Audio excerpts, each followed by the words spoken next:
Nah guys, kembali lagi di channel Aprisitorus, di mana channel ini akan memberikan diri kamu suatu informasi baik dari pekerjaan, asmara, keuangan, serta kehidupan diri kamu secara general. Sebelum saya memberikan suatu informasi dari berbagai aspek yang barusan saya katakan tadi, saya juga mengingatkan kepada teman-teman, informasi yang saya berikan terhadap diri kamu bukan suatu acuan untuk kamu ambil dan untuk kamu terima. Saya hanya bisa memberikan diri kamu suatu informasi berdasarkan kartu yang saya pegang ini. Diri kamu hanya bisa berencana terhadap kehidupan kamu, akan tetapi dibalik dari informasi dan perencanaan tersebut, lagi-lagi yang menentukan adalah Sang Pencipta.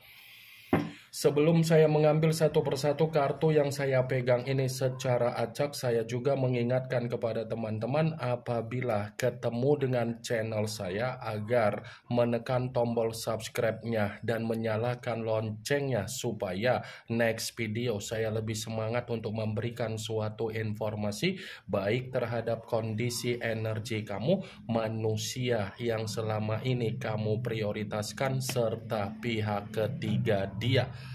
Oke Wageng, kali ini saya ingin mengambil satu judul, tetapi judul tersebut masih ada kaitannya dengan kartu yang saya pegang ini. Apa yang ingin disampaikan oleh kartu yang saya pegang ini ketika saya mengatakan bagaimana kondisi kehidupan manusia itu ketika dia sudah meninggalkan diri kamu. Apa yang ingin disampaikan oleh kartu yang saya pegang ini? Apakah ada gambaran yang bersifat positif atau memang justru kebalikannya? Kita langsung saja. Saya akan mengambil beberapa kartu, di mana kartu yang akan saya ambil nanti bisa saja bersifat resonate, bisa saja tidak bersifat resonate. Semuanya saya kembalikan terhadap pola pemikiran kamu, semuanya saya kembalikan terhadap situasi energi yang kamu miliki untuk saat ini.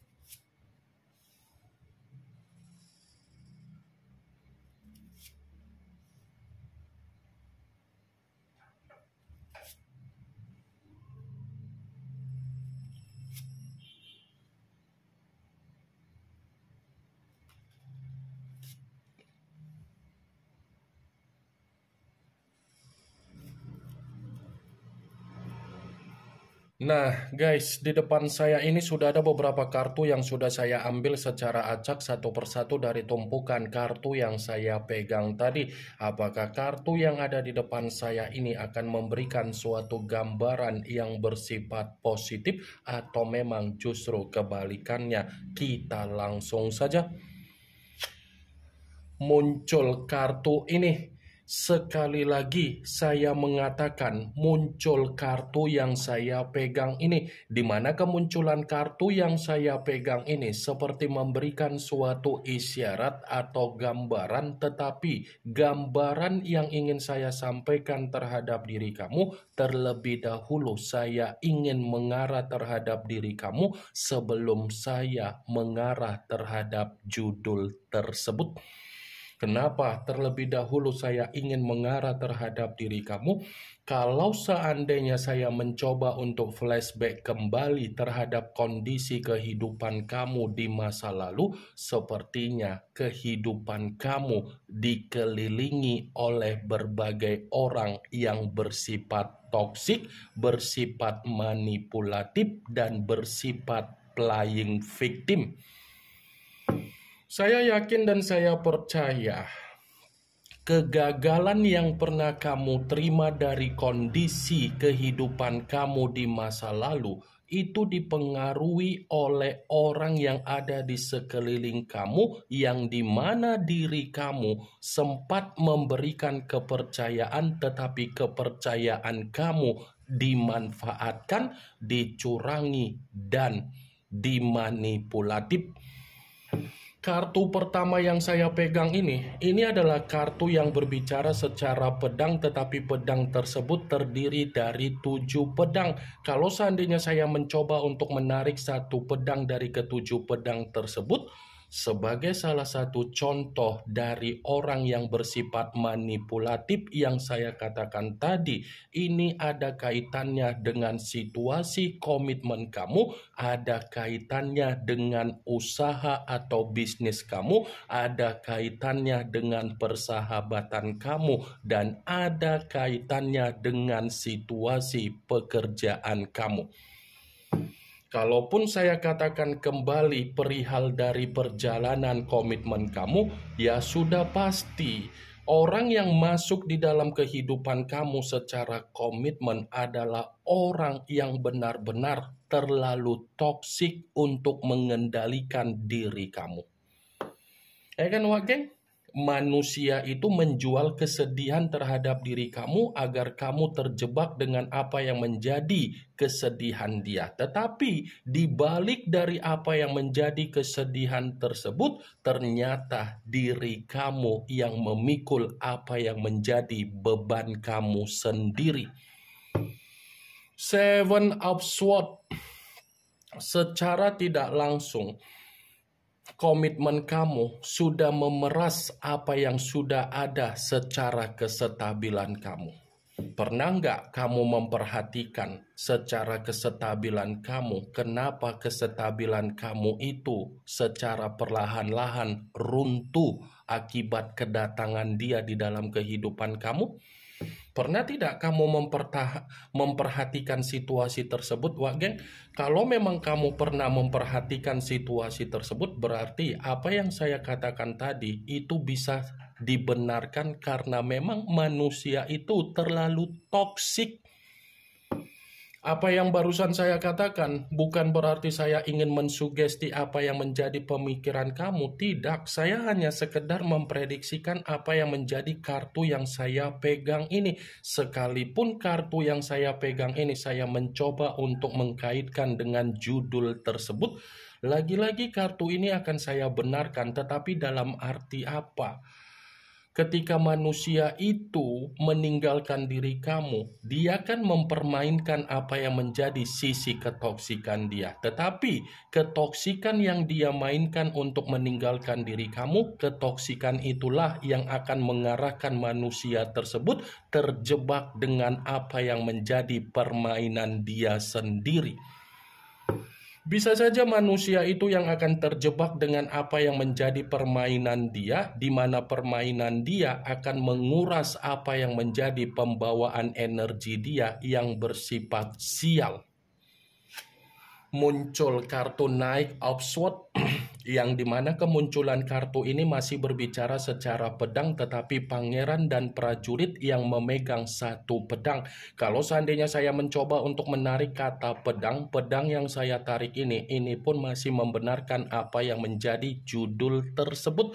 Membenarkan dalam arti apa? Permainan ketoksikan dia itu akan membuat manusia tersebut dikendalikan dengan apa yang menjadi kefrustasian dia, tekanan dia, beban dia, keruntuhan dia, dan kehancuran dia. Muncul kartu Six of Pentacles yang dimana kemunculan kartu ini berbicara secara koin, tetapi koin tersebut terdiri dari 6 koin. Kalau seandainya saya mencoba untuk menarik satu koin dari ke-6 koin tersebut, satu koin yang saya tarik ini, coba kamu perhatikan bagaimana situasi gambarnya.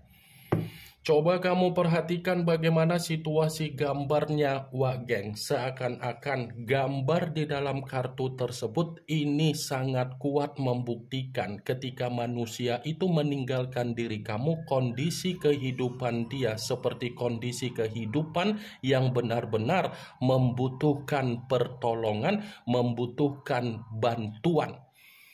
Karena begitu saya memegang kartu 6 koin ini kartu mengatakan kehidupan dia bersifat mengambang.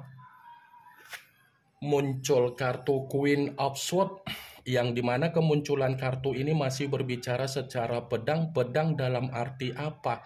Ya, lagi-lagi saya akan membenarkan kartu ini terhadap judul tersebut, tetapi kategori apa?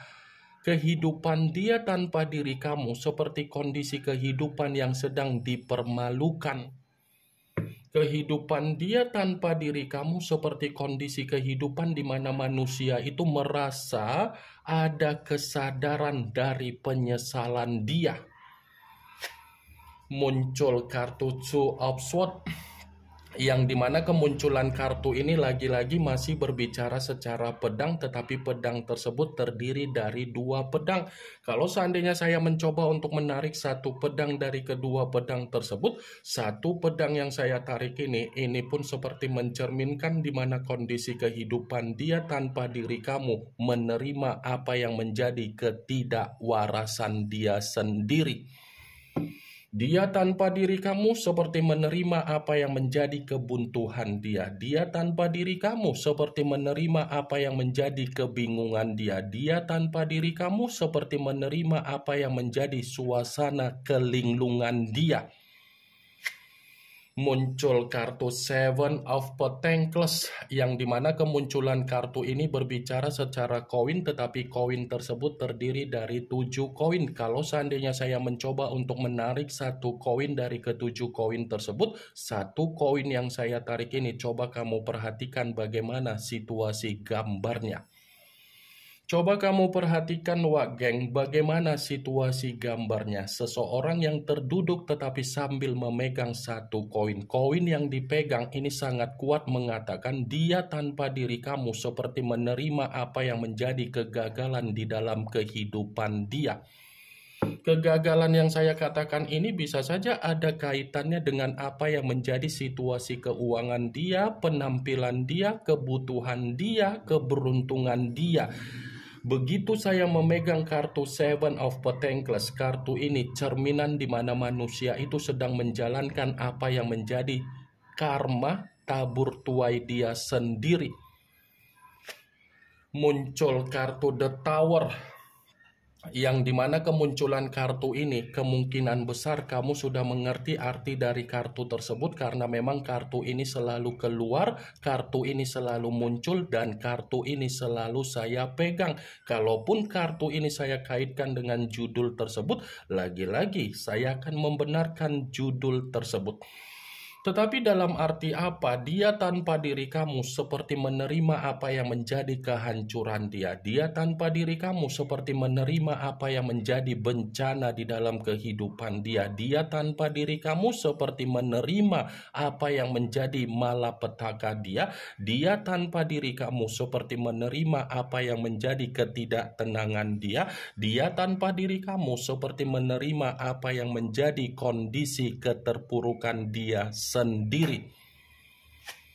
Muncul kartu The Fool, yang dimana kemunculan kartu ini selalu saya katakan sebagai kartu yang berbicara banyak arti, tetapi saya mencoba untuk menarik dari kata kebodohan. Kebodohan dalam arti apa? Sepertinya dia tanpa diri kamu ada kondisi di mana dia benar-benar merenungi apa yang menjadi kebodohan dia ketika dia meninggalkan diri kamu.